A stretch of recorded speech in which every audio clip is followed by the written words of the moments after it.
What's going on, everybody? It's your boy Mel, and welcome back to Mel Got Game, where I bring you top plays, top sports news, and some of my personal opinion regarding everything going on in sports today. If that interests you, please like, comment, and subscribe. And without further ado, let's go ahead and get into it.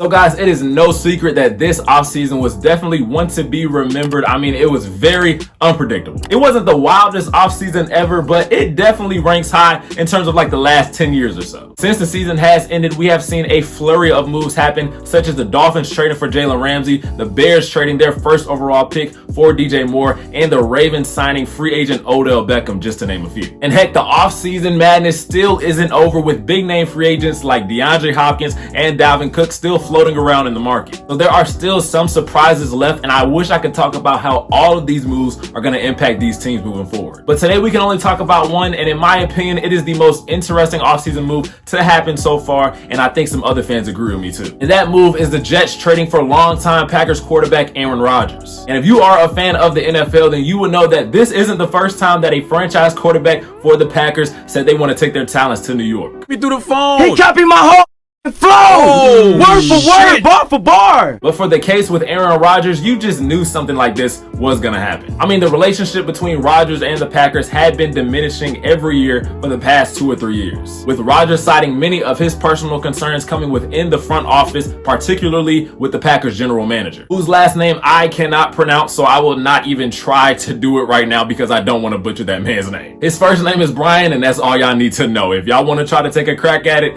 here's his Wikipedia right here. Go ahead and do it yourself. Anyway, Rodgers and Brian's relationship probably was the main reason why the Packers and Rodgers' marriage could not last any longer, as it all started with the Packers drafting Rodgers' successor Jordan Love in 2020, which was surrounded by miscommunication from the front office to Rodgers, which ultimately led for Rodgers to request that the front office fire Brian before the season started, stating that he didn't want to return to the Packers with him still in office. Now, obviously we know that wasn't the case, and Rodgers not only ended up staying with the team, but he also ended up becoming really successful those next 2 years, as he won his 3rd and 4th MVP in 2020 and 2021 respectively, along with an NFC Championship appearance in 2020 and a divisional round appearance the following year. But as the years progressed, the retirement or trade speculation for Rodgers grew more prominent, as Rodgers kept dropping hints every year that this might be the last year for him in Green Bay. This reached a peak in 2022 after many believed that the relationship between Rodgers and the Packers had finally reached its breaking point, after Rodgers openly blamed Brian and the Packers for driving Davante Adams out of Green Bay with their initial contract offers in free agency. But nevertheless, Rodgers confirmed that he would return to the Packers, which was followed up with a 3-year $150.8 million contract with $101.5 of that guaranteed. And after an up and down season where the Packers struggled to stay in the playoff conversation for majority of the year, and their hopes of making a postseason appearance for the 4th straight year were erased in week 18 after a loss to the Detroit Lions, Aaron Rodgers said, "Enough is enough. I am tired of this organization. They done drafted my replacement. They done drove away my best receiver. I have had it up to here." And of course, in Aaron Rodgers fashion, he had to drag it out a couple weeks and build up the hype, going on a darkness retreat or whatever he did to ultimately decide if he wanted to play still. But between me and you, he knew exactly what he wanted to do the entire time. He just wanted to make us sweat. But he came out of whatever cave he was in, he got some cell service, and then hopped on a Pat McAfee show and basically announced that he's coming back. He said, "Yeah, I'm old, but I'm not going anywhere anytime soon." And upon learning that the Packers were quietly shopping Aaron Rodgers around the league, Rodgers said, "Hey, if y'all gonna trade me anyway, I might as well get the pick of where I want to go." He said, "Hey Brian,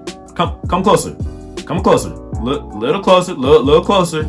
Yeah, there you go. Yeah, trade me to the Jets, okay? Trade me to the Jets. Make sure that happens." So that brings us to the question, why in the heck did Rodgers want to go to the New York Jets? Well, apparently Rodgers had a lot of reasons for why the Jets were an attractive option for his future and potential into his career. But the one that stood out to him the most was the Jets hiring a former Broncos head coach, Nathaniel Hackett, as their offensive coordinator, who also served as the offensive coordinator for the Packers during the 2019 to 2021 seasons, where Rodgers played arguably the best football of his career, where he won his most recent 2 MVPs. And while many Jets media and fans criticized the move to get Nathaniel Hackett after his abysmal first stint as a head coach in the NFL, where he had many problems with clock management and a clear inexperience of situational football, Rodgers was still adamant about his belief in Nathaniel Hackett as he praised his incredible teaching ability, especially with quarterbacks. Now, it's great that Aaron Rodgers has a familiar face among the coaching staff, especially one that influenced him during the best years of his career, but will that be enough to break the Jets' 12-year playoff drought? Now, before we answer that question, let's talk about some of the weapons that Rodgers has at his disposal this year. First, Rodgers has a mix of veterans and young players in his receiving corps, starting with 7-year veteran Corey Davis along with 13-year veteran Randall Cobb, who is yet another familiar face for Rodgers as this is their 3rd time playing together. Then there is special team star McCole Hartman, who the Jets are hoping can unlock his full potential playing with Rodgers, followed by Allen Lazard, who played alongside Rodgers in Green Bay the past 5 years. And last but not least, the player that I think is going to benefit the most from Rodgers coming to New York is 2nd-year receiver Garrett Wilson, who put up 1,103 yards and won Offensive Rookie of the Year in 2022. The backfield also consists of 3rd-year running back Michael Carter and 2nd-year running back Breece Hall, who will most likely share the workload, with Breece Hall getting more touches. And I personally see Breece Hall unlocking his full potential as a dual threat back with Rodgers, as A-Rod has been accustomed to having that extra receiver in the backfield like Eddie Lacy, Jamal Williams, and Aaron Jones. So with that being said, does the Aaron Rodgers experiment in New York work this year? Now, asking does it work is kind of a subjective question. It really depends on what someone sees should be a successful Jets season this year with A-Rod. Whether that be just solely making the playoffs and snapping that drought, whether that be competing in the AFC East and ultimately winning it, it may be an AFC Championship appearance or even a Super Bowl appearance with hopes of winning it all. It's really up to anyone to decide what it should be this year. Now, obviously, as an organization, the Jets are looking for the grand prize of a Lombardi trophy. I mean, who isn't? Which is especially the case for Aaron Rodgers, as he's been on the outside looking in for several years now, as he's gone 1-4 in NFC Championship games. Now, my take on it is this. Rodgers is in great shape, of course, but in reality, he doesn't have that many more years left in him. I see about 2 to 3 more years from A-Rod before he ultimately calls it quits, which means the clock is ticking for the Jets to make a deep playoff run right now, and that is a lot to ask for a team who hasn't made the playoffs in over a decade. For this season, there are a lot of expectations, to say the least, but ultimately, I think this year is going to go down as a trial and error run. Now, does that mean they snapped their 12-year playoff drought this season? I personally think so. I mean, last year they were in great standing and they were poised to make the playoffs up until week 13, which was the start of their 6-game losing streak to close out the season. A 7-10 record isn't bad for a team that had to start all 3 of their quarterbacks at some point in the season. The Jets defense served as an anchor for them as they ranked 4th in the league last year, and I think this year they'll rely heavily on defense again. I think Rodgers will have a year where he gets back to his efficient self, making good decisions and dictating the pace of the game, which are all the things that make him the most efficient quarterback of all time. And while most of the players that are around him are young, I think they're going to develop into skilled, reliable targets who come up clutch down the stretch. I don't see them beating out the Bills or even the Dolphins for the AFC East. I think the division still belongs to one of those 2 teams, but a 9-8 or a 10-7 record is something that is very realistic for the Jets. And ultimately, I do think that they will get knocked down in that wild card round, but they will come away with so much knowledge as a young team that next year they will use to make it even further. And who knows, next year may or may not be A-Rod's last ride. Well, guys, that is my analysis for the Jets Aaron Rodgers experiment. What do you think of my prediction for this season this year, and what do you think Aaron Rodgers' stats will be like at the end of the year? Like I said, Aaron Rodgers is the most efficient quarterback of all time in terms of total games played. Currently number 1 on the list for efficient quarterbacks is Patrick Mahomes,